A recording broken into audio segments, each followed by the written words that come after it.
자, 등비수의 합도 사실은 마찬가지입니다. 저번에 등차수를 했던 것처럼 앞에 있는 항과 앞에 있는 항부터 마지막 항까지 그걸 더한 거를 위아래 두 번 배열해서 계산하는 형태가 되는 거거든요. 위에서 이제 아래를 빼는 형태로. 시간이 없어서 이거 다 써야 되나 싶긴 한데. SN, A 플러스, 등비수열의 첫 번째 항, 등비수열의 두 번째 항, 등비수열의 세 번째 항, 등비수열의 n번째 항. 이렇게 될 겁니다. 맞습니까? 그리고 다시 여기다가 공비R을 한 번만 더 곱합니다. 이 항에다가 공비R을 곱해요. R 곱하기 SN. 그럼 여기다 R을 곱하면 AR이 되지? 근데 AR이 밑에다 쓰기보다는 여기다 쓰면 위에 딱 맞지 않을까요? 이게 한 칸 밀려서 여기다 씁시다. 그러니까 여기다 R 곱한 값을 한 칸 뒤에다가, 여기다 R 곱한 값을 한 칸 뒤에다가 이렇게. 무슨 말 이해됩니까? 그럼 이렇게 곱하다 보면 여기다 R 곱한 값이 여기 한 칸 뒤에 써지겠죠. A 곱하기 N에 R에 N-1제 이렇게 될까요? 맞습니까? 그래서 위에서 아래를 이제 뺍니다.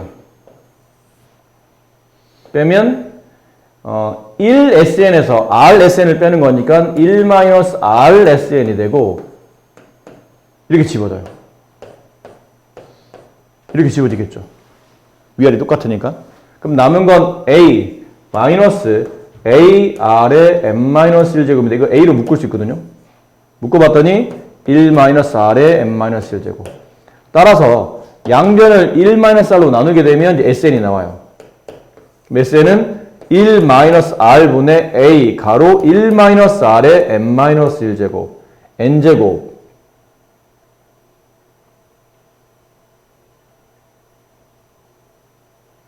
네, 잠깐만요. 여기다가 R을 곱했기 때문에 얘가 N제곱이 되는 거죠. R의 N-1제곱에 R을 한번 더 곱하면 R의 N제곱이 돼요.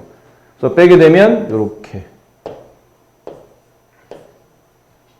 여기다 바꿔 써야 되겠죠. 그러면 이렇게 다 지워지고 얘 남고 얘 남았던 거니까 이렇게 A를 빼내면 이런 모양이 돼요.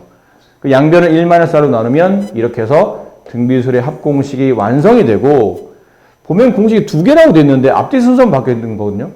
그러니까 이게 위의 식에서 아래 식을 빼면 이렇게 남는데 만약 아래 식에서 위의 식을 빼게 되면 이렇게 될 겁니다. 그리고 아래에서 위를 빼게 되면 여기서 여기를 빼게 되는 거라 AR의 N제곱 빼기 A. 그래서 A를 묶어내면 R의 N제곱 마이너스 1. 양변을 R-1로 나누게 되면 똑같은 공식인데 R-1에 A에 R의 N제곱 마이너스 1 이렇게 나온다는 뜻이죠. 그럼 어떤 걸 써야 됩니까? 그러면 뭐 큰 차이는 없습니다. 둘 다 써도 되는데 얘는 왜 이렇게 써놨냐면 공비 R이 1보다 작을 때, 결국은 1이 더 클 때, 분모값이 양수가 되고 여기 양수로 처리하는 계산하기 편할 때, 근데 만약 공비 R이 1보다 크게 되면 그때는 밑에다가 분모 양수가 되니까. 그러니까 큰 차이는 없어요. 그냥 계산 좀 편하게 하려고 분모에 음 있는 것보다는 양 있는 게 나으니까 그걸 처리할 때 공비 R이 1보다 작으면 윗식, 공비 R이 1보다 크면 아래식이라고 생각하고 문제를 푸시고. 근데 만약에 공비 R이 1이면 어떻게 됩니까? 그러면 공비 R이 1이면 이건 약간 특이하게 따로 써야 되는데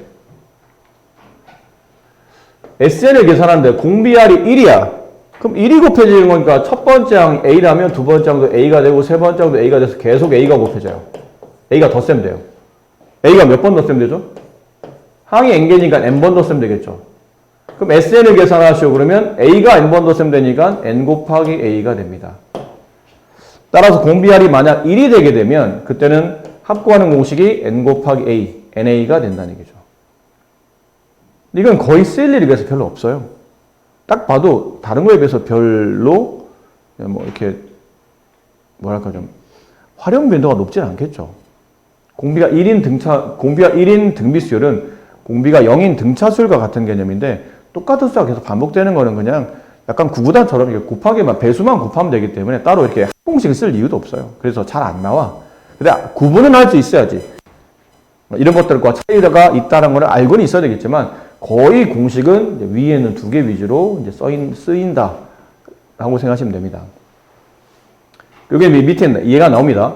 첫 번째 1이고 공비가 2인 등비수열에 10항까지 합을 계산하시오. 그러면 n값은 10이 되고 A 값은 1이 되고 공비 R 값은 2가 되도록 이 숫자를 집어넣으면 이런 모양이 나온다는 얘기죠. 그걸 계산해보면 정답은 이렇게 된다라는 표현입니다. 아시겠습니까? 네. 뭐 이게 간단한 연습 문제긴 한데 그래도 네. 짝수번만 빨리 한번 했었던 부분인데 이거 중요한 거죠. 그때 말했던 SN을 가지고 AN을 구하는 겁니다. 근데 보통 전체적으로 가장 많이 쓰이는 식은 이 식이라고 그랬죠. SM-SM-1을 하게 되면 이게 AN을 구하는 관계식이 되고 단 이 식은 2항부터 성립하기 때문에 1항은 S1 값으로 네, 대신에 쓴다 라는 표현.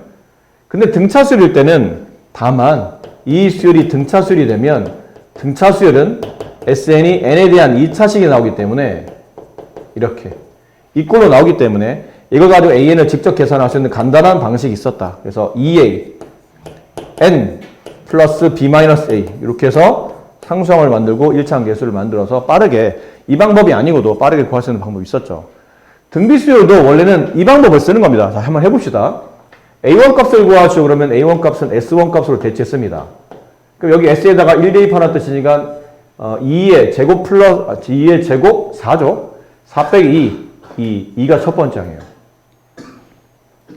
근데 A10을 구하라는 얘기인데 여기서 A10을 S식을 가지고 A10을 구할 수는 없잖아요. 그래서 여기서 뭘 써야 되냐면 이걸 쓰는 거야. 여기서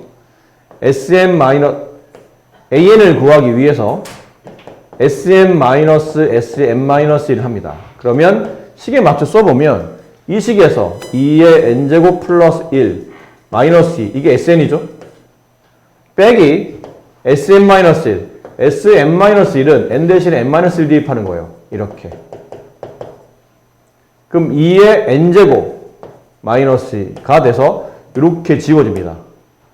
남은 건 2의 n제곱 플러스 1 마이너스 2 n제곱인데 2의 n제곱 플러스 1은 2의 n제곱 곱하기 2의 1제곱이 붙어있는 거고 빼기 2의 n제곱이라 얘는 2 곱하기 2의 n제곱 마이너스 1 곱하기 2의 n제곱이 돼서 빼게 되면 따라서 AN은 2의 n제곱 이렇게 써진다는 뜻이에요.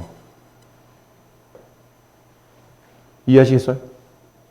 근데 얘는 2항 이상부터 성립한다고 그랬으니까 1항을 다시 계산해야 돼. 1항은 A1 값으로 2라고 썼는데 쓰고 나서 보니까 S1 값으로 2를 써놨는데 위에다가 2항부터 성립한다고 조건이었던 2의 n제곱에 n에 1을 집어넣어도 똑같이 답이 2가 나오죠.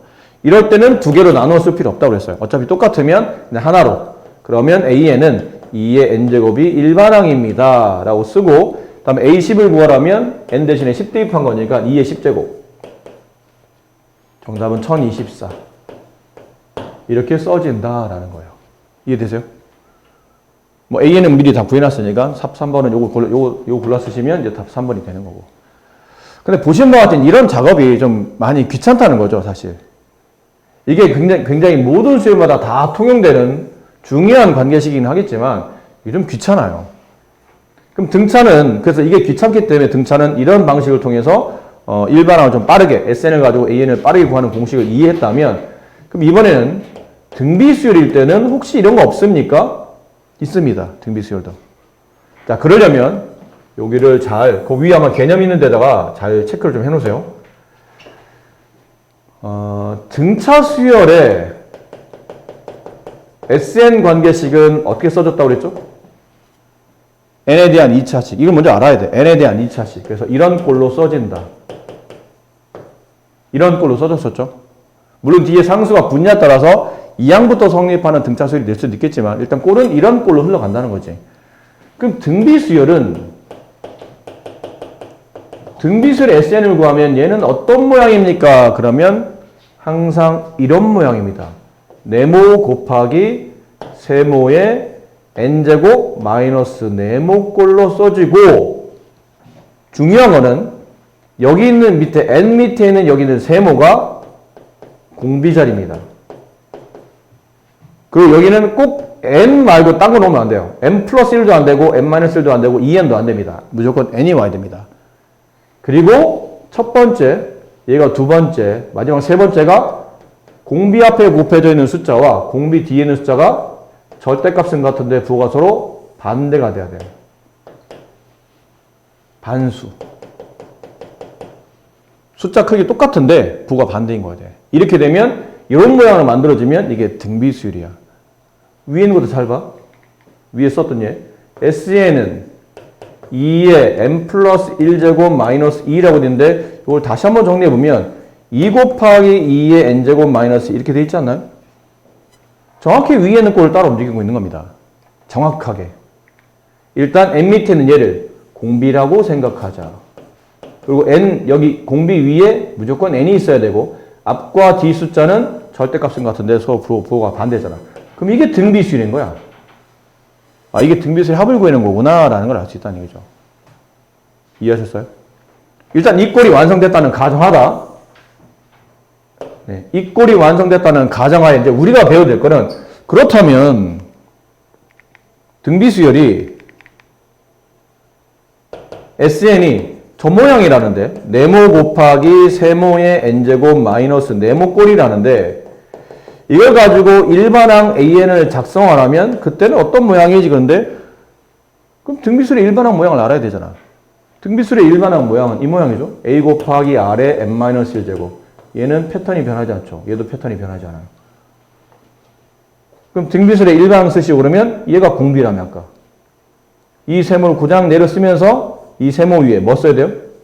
n-1을 써야 된다. 일반항 무조건 공비 위에 n- 써져 있으니까 합은 n이지만 일반항은 n-1로 쓰시는 겁니다. 그리고 이 앞에서 뭐 써야 됩니까? 이 앞에 뭐가 오죠? 첫 번째는 오잖아.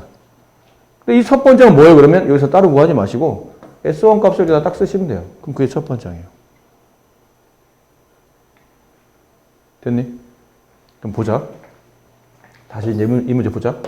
아까 우리가 좀 전에 이 문제 풀 때 좀 나름 복잡하게 풀었죠. SM-SM- 풀다 보면 조금 복잡했는데 이게 등비수열인 거를 저 모양대로 맞추기만 하면 2 곱하기 2의 n제곱 마이너스 2. 아, 이 꼴이구나. 그럼 AN을 구하라면 볼 것도 없어. 2의 n-1제곱이야. 이 앞에는 S1 값. S1이 아까 얼마였나요? 여기다 n을 1 집어넣으면 되니까 2였지.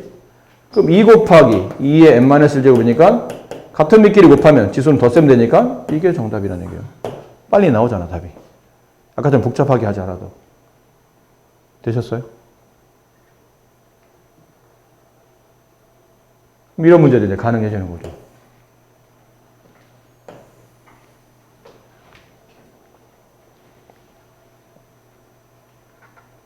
이건? 일반항을 구하라는데? 이거 원래대로 해볼까? 다시 잘 봐봐. 한 번만 더 하자. AN을 구하시오. 그러면 SM-SM-1 계산합니다.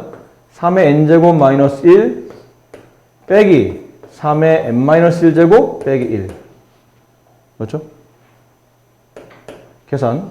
3의 n제곱 마이너스 3의 n-1제곱. 맞니? 근데 얘는 3 곱하기 3의 n-1제곱이지. 뒤 거에 맞추려고 하는 거야. 얘는 빼기 1 곱하기 3의 n-1제곱이고. 묶어보면 3에서 1을 뺐으니까 2 곱하기 3의 n-1제곱. 맞아요? 됐니? 이렇게 일반항이 나온 거야. 그래서 일반항 AN은 2 곱하기 3의 n-1제곱. 단 얘는 2항 이상부터 성립한다. 그럼 1항은 S1 값으로 대체한다. S1, 여기다 n에다 1 집어넣어요. 그럼 3 빼기 1이니까 2. 다시 확인해 봐야 되지. 내가 구한 S1, A1은 이건데, 위에는 혹시, 이거 2항부터 성립하지만, 혹시 1항은 성립하지 않을까? n에 1 집어넣어 봤어요. 성립해, 안 해? 안 성립해. 이거는. 근데 1 집어넣었더니, 성립하나요? 네, 죄송합니다. 성립합니다. 네, 성립하네? 그러면, AN은 어떻게 쓴다고요? 2 곱하기 3의 n-1제곱. 이렇게만 쓰면 돼요. 두 개 나눠 쓸 필요 없이 이렇게. 이렇게 하는 게 아마 풀이법은, 풀이 집에는 이렇게 돼 있을 겁니다. 근데 우리가 배운 대로 해보면 잠깐만. 얘는 3의 n제곱 딱 모양이 맞고 그 앞에는 개수? 없는데? 없으면 1이 생략돼 있잖아. 쓰고 나서 보니까 아, 이게 딱 맞춰져 있는 꼴이구나. n 밑에 숫자를 공비로 보고 앞뒤에는 숫자가 절대값 같은데 부가 반대인, 부가 반수인 거니까. 그러면 an을 구하라 그러면 보나마나 공비에 n-1제곱 그 다음에 s1 값 n의 1제곱 넣으면 2가 나왔으니까 이렇게 쓰면 답이 나온다는 뜻이에요. 그럼 아까 전에 이렇게 길게 안 써도 되잖아. 한 두 줄이면 답이 나오는 거 뭐 구하려고 막 할 필요는 없는 거 아닙니까? 그렇게 좀 빠르게 이 내용을 이해해 주시면 좋을 것 같아요. 네. 원리합계는 이거 사실은 수업할 때마다 요즘은 좀 주저주저 되는데 안 할 수는 없고 연이율이 무슨 말인지 아세요? 연이율. 1년 단위의 이자 비율 값을 줄여서 연이율이라고 불러요. 1개월 단위의 이율 값은 월이율이라고 부르고 연이율은 1년 단위로 R 정도의 연이율이 있어요. 근데 1년마다 복리는 뭐지? 그러면 복리와 단리라는 게 있는데 단리는 이게 단리다. 네가 처음에 100원을 넣었어. 근데 이 은행은 1년 단위로 연이율 10%를 챙겨줘. 그럼 그 다음에 되면 네 은행의 통장에는 얼마가 찍히지? 110원이 찍히겠지. 그럼 2년 후에는 120원이 찍혀 있는 거야. 처음에 찍혀있던 원금의 10%만 계속 챙겨주는 게 단리야. 근데 현행 은행 이자는 단리가 아니고 복리예요. 처음에 내가 100원을 넣었어. 1년이 지나. 그럼 1년이 지나면 앞쪽에 있었던 원금 100원에 대한 10%는 10원을 이자로 붙여줘. 그래서 원금과 이자를 합산해. 그럼 110원이 돼. 근데 다음 해가 되면 처음에 원금이 100원이었지만 다음 해가 되면 내 통장에는 110원이 찍혀 있잖아. 이 110원을 새로운 원금으로 잡아주는 겁니다. 그럼 원금 110원에 대한 10%면 11원이잖아. 그럼 내 다음 통장은 120원이 찍혀 있는 게 아니고 121원이 찍혀 있는 거예요. 이 방법이 이자가 다시 원금을 늘려서 그 이자가 중복돼서 책정되기 때문에 그거를 이자가 중복됐다는 개념의 복리라고 말합니다.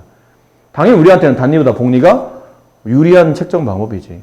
금액이 얼마 안 돼서 그렇지 금액이 만약 커. 그러면 그 큰 금액에 대해서 늘어난 이자가 원금을 많이 불려놨기 때문에 다시 그 원금이 불려진 상태에 또 이자를 책정하다 보면 돈이 계속 원래보다 더 많이 늘어나는 계산 방법이 이 복리인데 현실적으로 현재 있는 은행들은 다 복리를 채택하고 있습니다. 그래서 매년 A만큼 N년 동안 적립을 해. 이게 적금의 개념이라는 얘기지. 그랬을 때 나중에 원리합계라는 단어가 뭐냐면 원금과 이자 금액을 합산한 금액, 걔를 원금과 이자를 합산한 금액, 걔를 원리합계라 불러요. 그걸 계산하는 방식이야.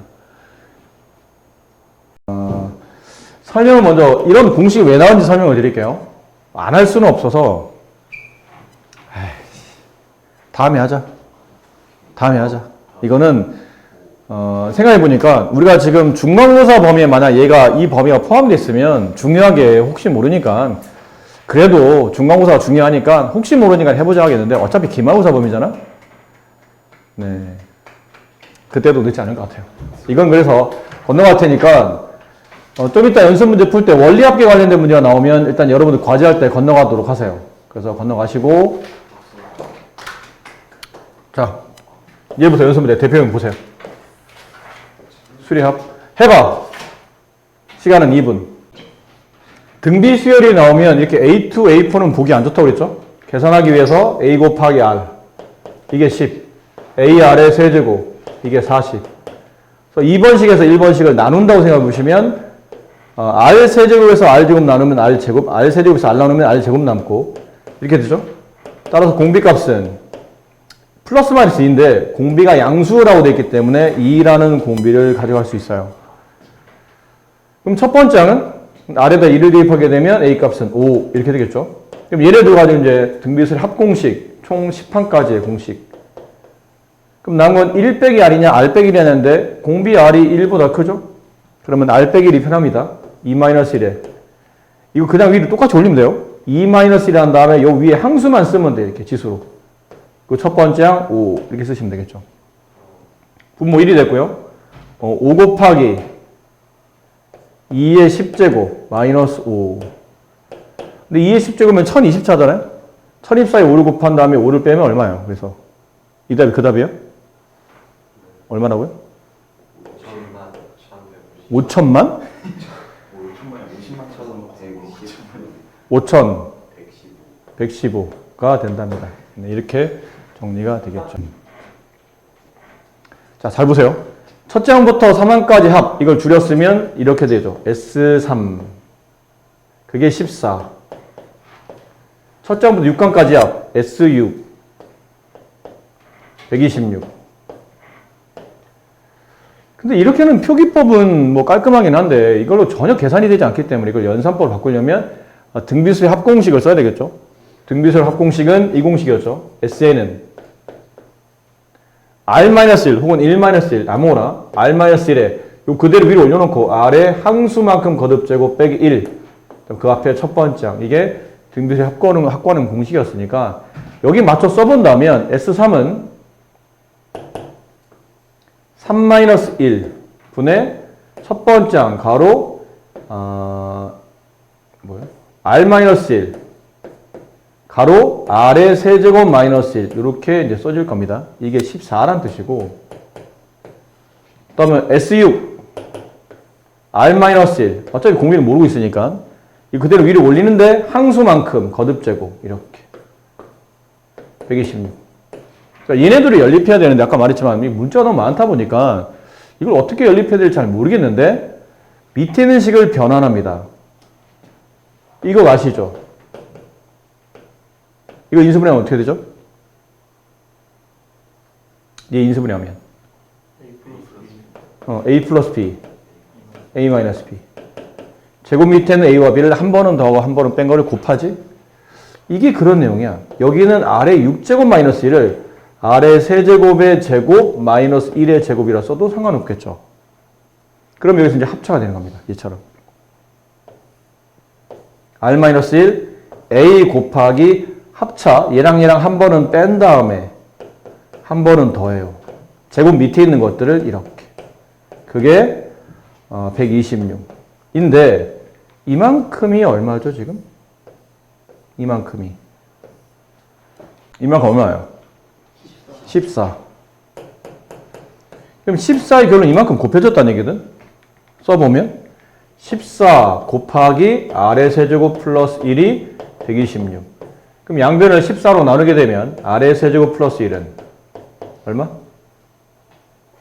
9. 그럼 따라서 R의 세제곱은 8. R 값은 2. R1은 여기다 대입해요. 두 개 중에 하나 대입해 A 값이 나오니까 위에다 대입하면 분모는 1 생략. 그럼 A 곱하기 2의 세제곱 마이너스 1 14. 이게 8이잖아. 8 빼기 1 7. 양변 7로 나누면 A는 2. 그럼 따라서 이 수열까지 일반항을 작성하시오. 그러면 일반항 등비수열은 첫 번째 항 2 곱하기 공비 R의 n-1제곱 얘는 2의 n제곱 따라서 A의 5항을 구하시오. 그러면 2의 5제곱 32. 자, 다음 문제. 자, 이거는 지금 원래 여기 설명을 먼저 듣던 분한테는 한번 풀이 시간을 주고 싶은데 여기 안 듣던 분들이 계셔가지고 이거 지금 설명 안 하면 못 푸니까 다시 한번 봅시다. 다시 보세요. 잘 보세요. 중요한 내용이라고 했으니까. 등차 수열의 합 관계식은 등차 수열 합이니까 SN이라고 합시다. 그 SN 관계식은 뭐였죠? N에 대한 2차식. 기억나죠? 얘를 가지고 일반항 AN을 구하시오. 그러면 N에 대한 1차식. 그 앞에 붙는 게 N의 개수가 공차가 되는데 그 공차는 제곱의 개수인 A의 2배. 2A가 공차인 동시에 N의 개수가 되고 뒤에 있는 상수항은 b-a 값으로 상수항을 정리했었죠. 그렇지? 이렇게 해서 우리가 일반화해서 빠르게 정리했었고, 등비 수열이 되려면 등차 수열은 n에 대한 2차식이라면 등비 수열은 이 꼴을 만족하면 등비 수열이 돼요. 네모 곱하기 세모에 n제곱 마이너스 네모 꼴로 써주면 이건 무조건 등비 수열의 합입니다. 근데 여기 무조건 n이 있어야 됩니다. n이 있어야 돼. 지수 n이 있어야 되고 n 밑에 있는 게 공비를 말하며 앞뒤에 곱해져 있거나 뒤에 더하기 빼기 되는 이 숫자는 서로 얘랑 얘는 절대값은 같은데 부가 반대인 반수가 되는 겁니다. 이게 2면 얘는 마이너스 2, 얘가 마이너스 3이면 얘는 플러스 이런 식으로 그런 느낌으로 돼 있으면 이게 등비수열이 되고 걔를 가지고 일반항 AN을 작성하시오 그러면 등비수의 일반항 구하는 공식은 공비의 n-1제곱이고 그 앞에는 공식상 첫 번째 항이 써지는데 그래서 어렵게 첫 번째 항 A를 구하려고 하지 마시고 그냥 S1을 계산하시면 그게 첫 번째 항이에요. 이렇게 해서 이 꼴을 통해서 SM-M이라는 복잡한 계산이 아닌 간단한 규칙을 통해서 간단하게 일반항을 구하는 방법을 연습하는 겁니다. 그럼 전 문제를 이제 풀어봅시다. 저런 꼴에 맞는지 일단 이렇게 어떤 SN이 지수꼴로 나오잖아. 그럼 등비수를 일단 의심을 해. 그럼 SN은인데 단 지수에 n이 있어야 되는데 n 플러스 1이 있으니까 쟤를 좀 분리를 해줘야 될 것 같아요. 4 곱하기 4의 n제곱으로 이렇게 분리해주고 뒤에 빼기 4를 썼더니 완벽히 이 모양이죠. 완벽하잖아요. n 밑에 어떤 숫자 있고 앞뒤에 있는 숫자는 서로 부가 반대인 숫자. 그럼 등비수열이야. 따라서 일반항 AN을 작성하시오. 그러면 n 밑에 있는 게 공비야. 이거를 그대로 갖다 쓰면 돼. 그대로 갖다 쓰는데 n이 아닌 n-1로. 일반항은 보통 n-1로 써지니까. 그 앞에 있는 첫 번째 항은 여기서 어떻게 규칙을 찾으려고 하지 마시고 그냥 S1 값을 빨리 찾으면 돼. S1 n에다 1 집어라는 얘기죠. 그럼 4 곱하기 4의 1제곱 마이너스 4. 4, 46 빼기 4니까 12. 얘는 12 곱하기 4의 n-1제곱이 일반항이 됩니다. 여기에다가 A1과 A4를 구하는 거니까 A1 값은 n에다 1 대입한 거니까 12 곱하기 4. 그 다음에 A4는 n에다가 4를 대입한 거니까 12 곱하기 4의 세제곱. 이걸 더하는 거죠.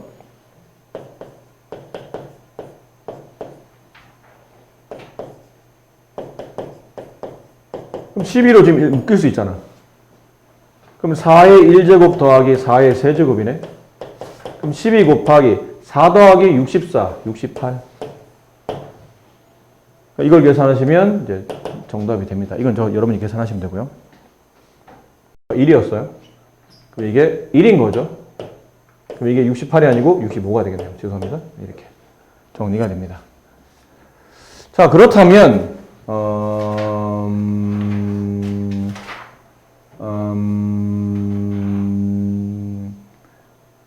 179와 1079와 1081 이 두 문제를 해보세요. 자, 수열 내내 첫 번째 n항까지 합이 다음과 같죠? 이렇게 되어 있네요. 모양을 이렇게 맞추는 게 좋습니다. 1 곱하기 2의 n제곱 마이너스 1. 전형적인 등비수열의 합공식에 맞춰 쓴 거니까 an을 쓰라면 요거 그냥 100개 쓸 때 위에 n-만 쓰시면 돼요. 그리고 s1 값 n에다 1 집어넣으면 2 빼기 1. 1은 생략해야 되니까 네, 이렇게 쓰시면 일반항이 나오죠. 근데 그 일반항이 1000보다 크려면 n의 최소값이 얼마입니까? n의 이게 2의 10제곱이 되면 얼마가 되나요? 1024가 돼서 처음으로 1000보다 커지죠. 그럼 n-1이 10이 됐을 때가 처음으로 저걸 만족하는 자연수 n값의 최소값이 나올 테니까 n은 11. 네, 일단 맞추셨네요. 네. 같이 쓰지 마. 자, 이거 중요합니다. 별표 하나 쳐놓을까요? 자, SN이 제1항부터 성립하는 등비수열이라는 뜻은 우리가 알고 있는 끝꼴에 완벽히 부합한다는 뜻이에요.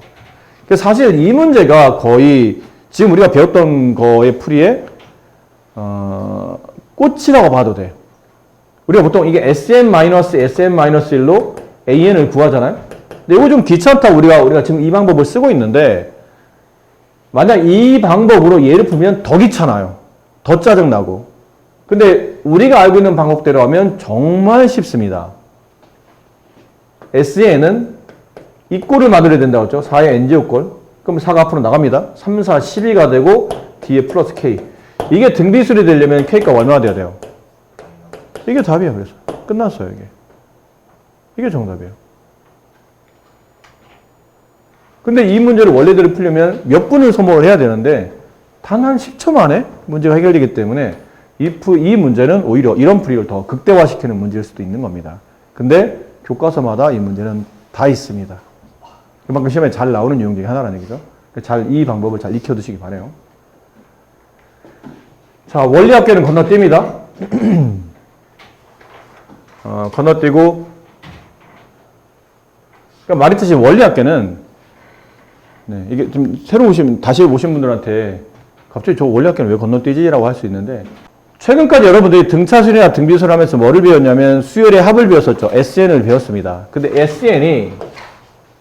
이 SN이라는 게 참 쓰임새가 많은데도 불구하고 얘가 치명적인 단점이 있어요. 뭘까요? 이게 SN이죠. 1항부터 n항까지 더한다. 이게 SN인데 이 SN의 표기법, 이 SN의 계산법 중에 치명적인 단점이 있는데 그 단점이 뭘까요?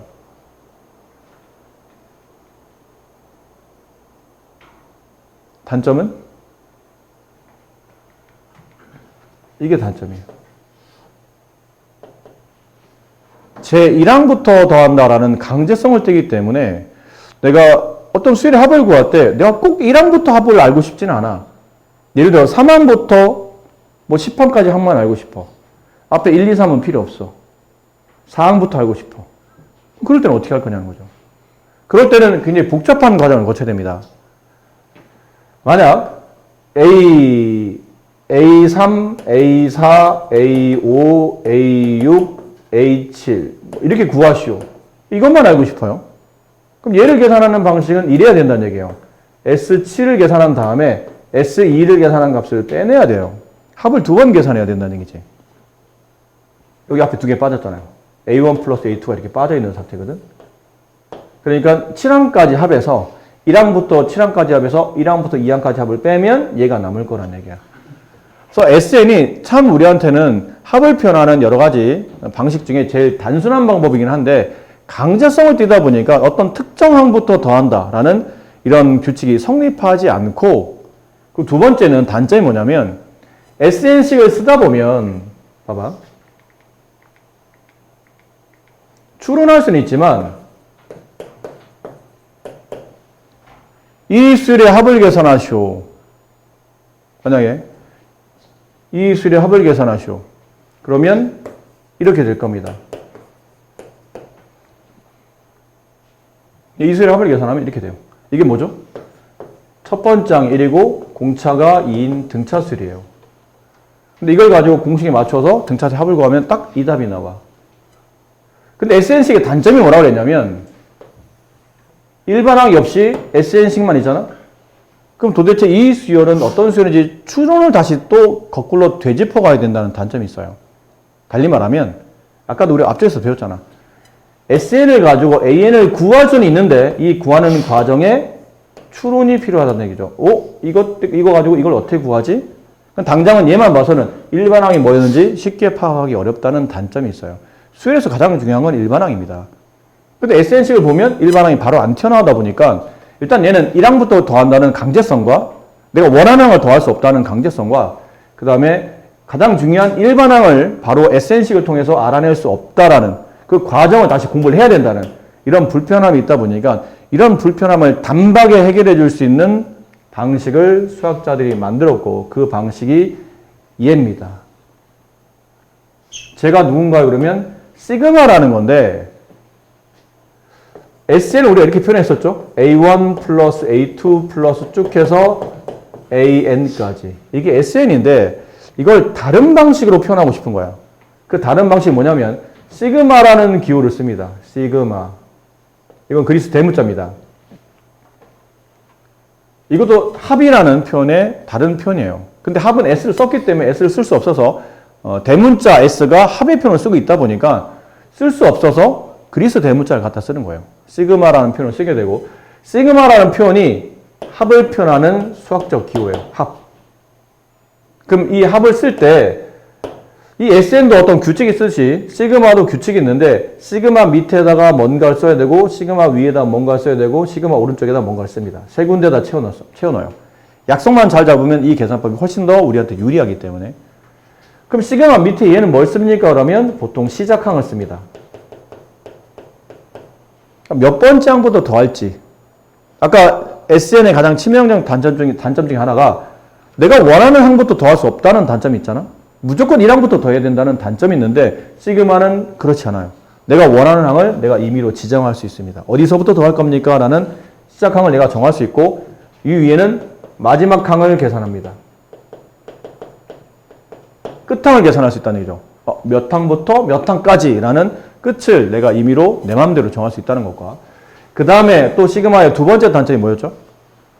SN의 두 번째 단점은 SN식을 보면서 AN을 추론하기 어렵다는 거예요. 그래서 또 어떤 과정을 거쳐서 AN을 구해야 되는데 이 과정이 귀찮다는 얘기지. 근데 시그마는 이 오른쪽에 그 과정을 보여주기 위해서 일반항이 들어갑니다. 그럼 이렇게 쓰게 되면 수열을 내 마음대로 어디서부터 어디까지 더할 건지 위치를 정할 수도 있고 알고 보니 그 수열의 일반항이 뭔지도 파악할 수 있다는 거예요. 어렵게 합의식을 통해서 다시 억지로 AN을 구하는 이런 과정이 없어도 된다는 얘기야. 물론 나중에 여기 일반항이 보통 좀 구체적으로 안 나오고 그냥 퉁쳐서 AN으로 나오게 되면 별 의미가 없긴 하지만 어쨌든 일반항이 여기에 작성이 돼서 써먹을 수도 있는 형태가 만들어진다는 얘기죠. 아셨습니까?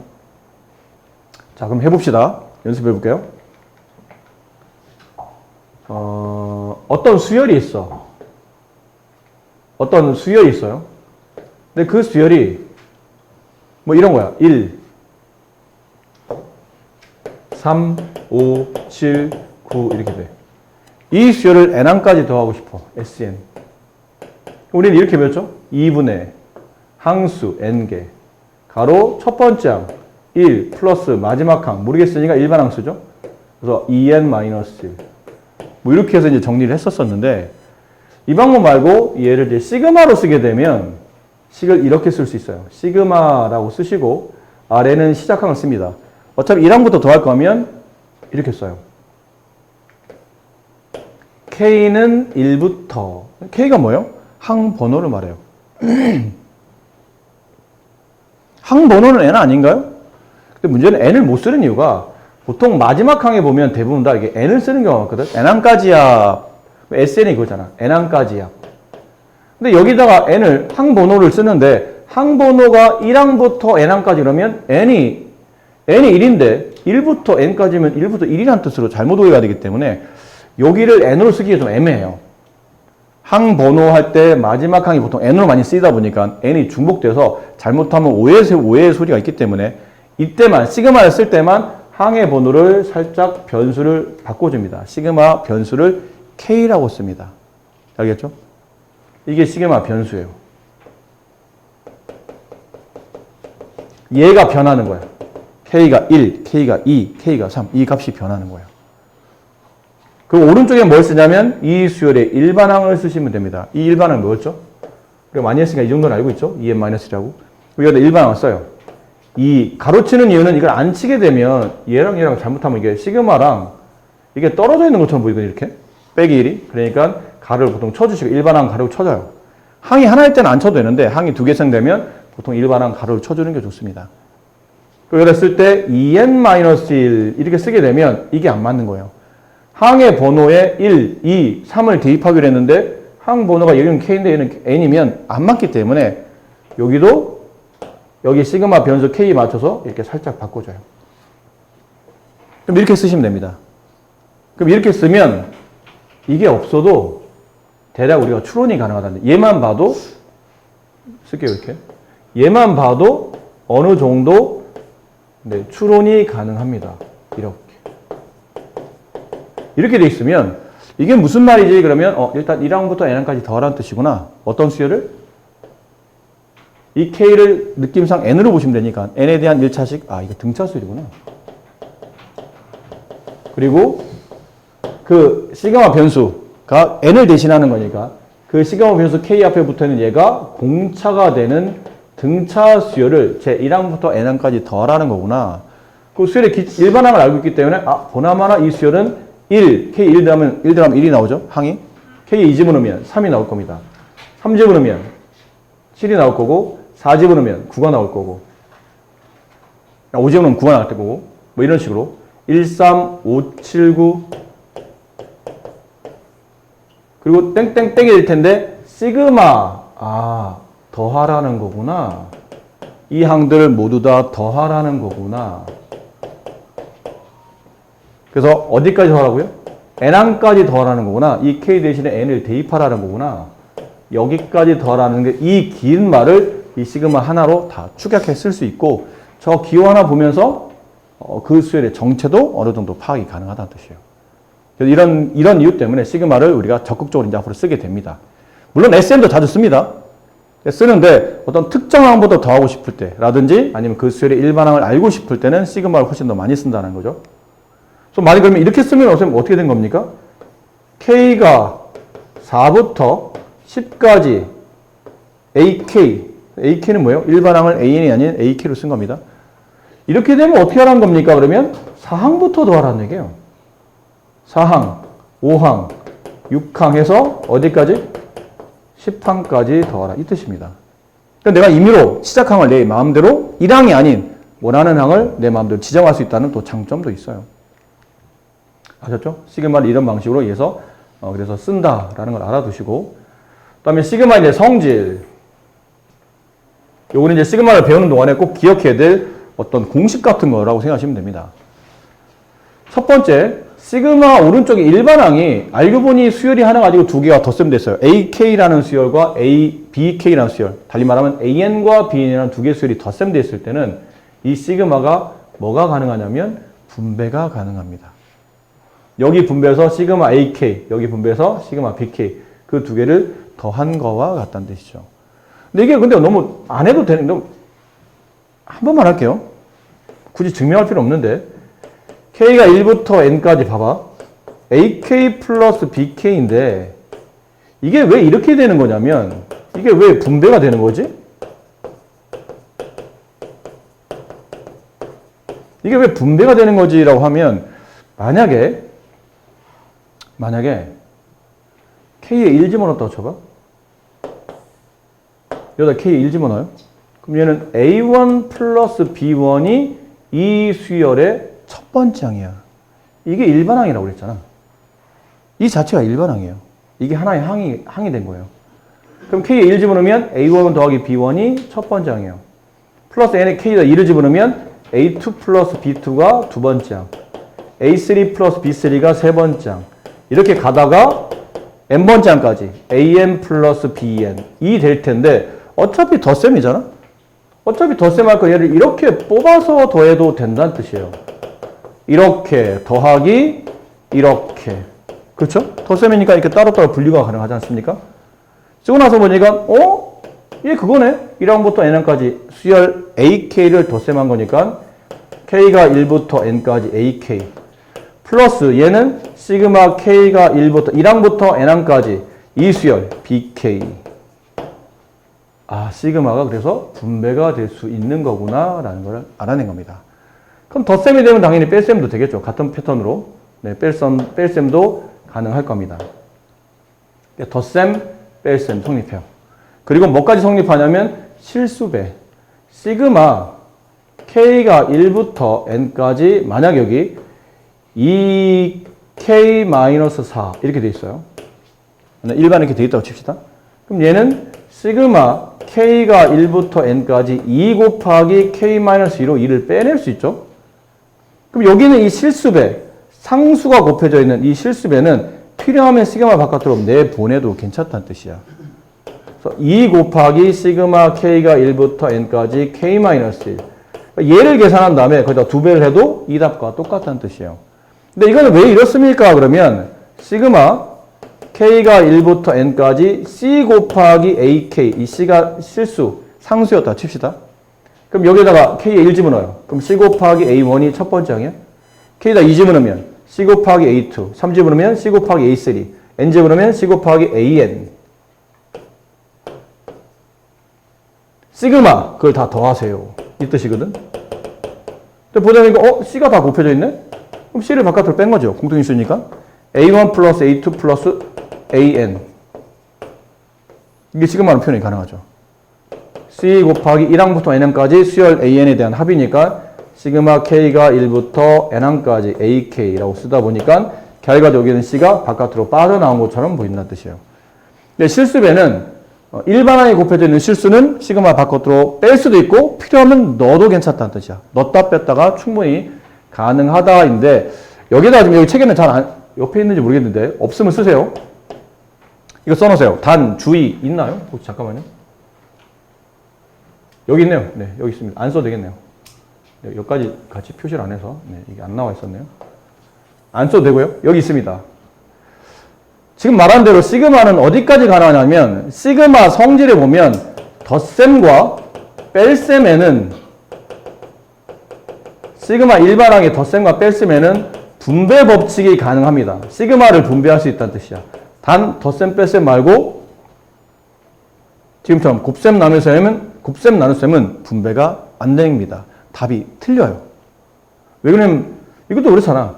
만약 얘를 정리하라면 A1, B1 더하기 A2, B2 이렇게 해라는 뜻인데 얘는 어떻게 하는 거냐면 요 계산은 얘만 계산해보면 A 더하기 B, A1 더하기 A2 더하기 AN 이 뜻이고 얘는 B1 더하기 B2 더하기 이렇게 간다는 뜻이거든. 근데 얘랑은 다르잖아. 그치? 이렇게 분배하면 얘가 나오긴 해. 근데 문제는 이렇게 분배한 A1, B1은 여기 존재하지 않거든요. 아니, A1, B2는 존재하잖아요. 혹은 A2, B1은 여기 존재하지 않습니다. 얘랑 값이 틀리기 때문에 이렇게 곱셈에서는 분배되지 않는다를 조심하셔야 되고 따라서 나눗셈도 여기 일반항이 나눗셈 돼 있다고 해서 시그마를 위에 있는 분자와 분모에 이렇게 나눗셈하는 이런 이상한 짓은 하시지 말라는 겁니다. 이건 성립하지 않으니까. 아시겠죠? 얘도 이런 거 안 돼요. 시그마 일반항에 제곱돼 있다고 해서 이건 일반항의 제곱이니까 시그마 전체를 제곱하면 되지 않나? 아니에요. 답이 틀립니다. 답이 틀려요. 얘는 A1의 제곱 더하기 A2의 제곱 더하기 A3의 제곱 항의 제곱이 되는 거잖아.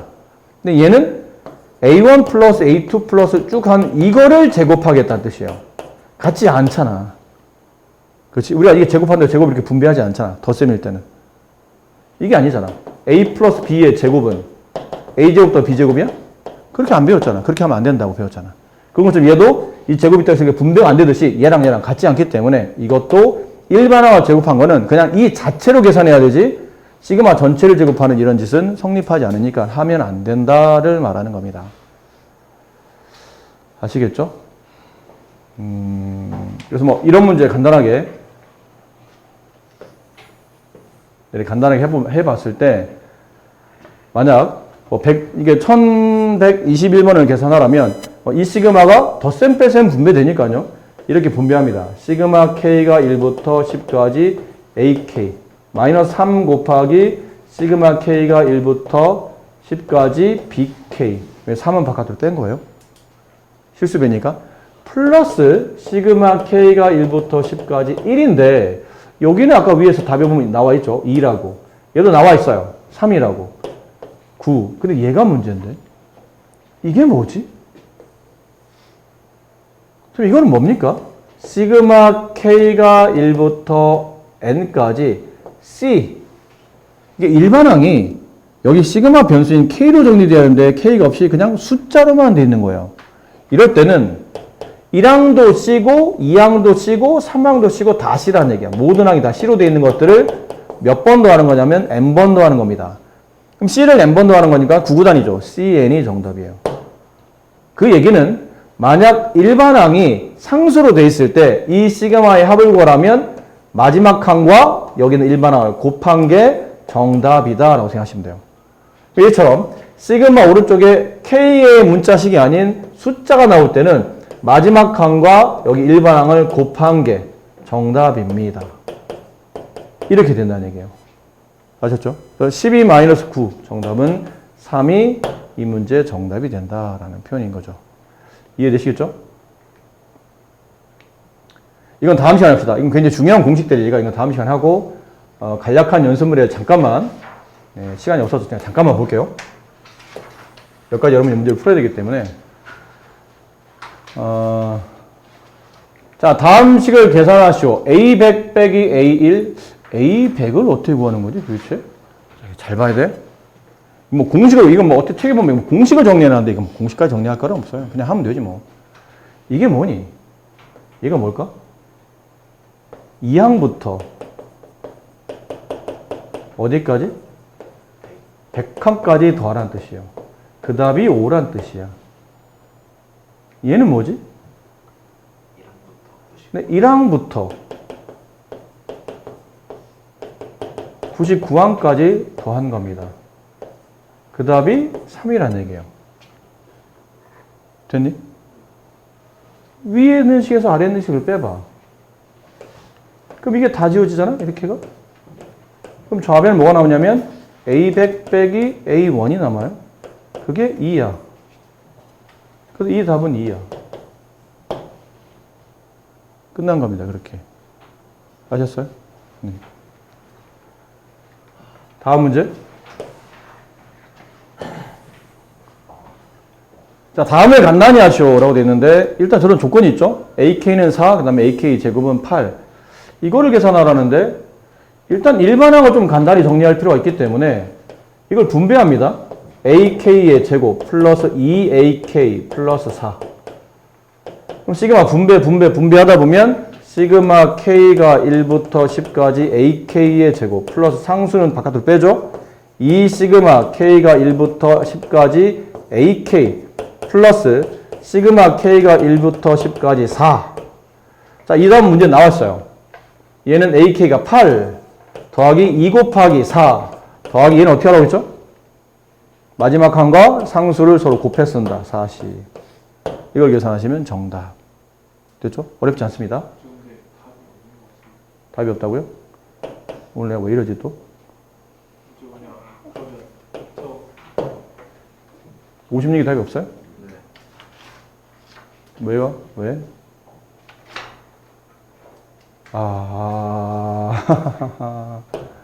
미안합니다. 미안해요. 이게 4죠? 뭔 짓이야 이게? 오늘 제정신이 아니구나 내가. 4, 4, 16에 8 나오면 얼마예요? 이제 나 순간 나 자신이 없어졌어. 16 더하기 8이 얼마야? 24에 40 더하면 64가 미안합니다. 64가 정답이에요. 혹시 뒤에 있는 문제도 네? 뭐라고요? 네.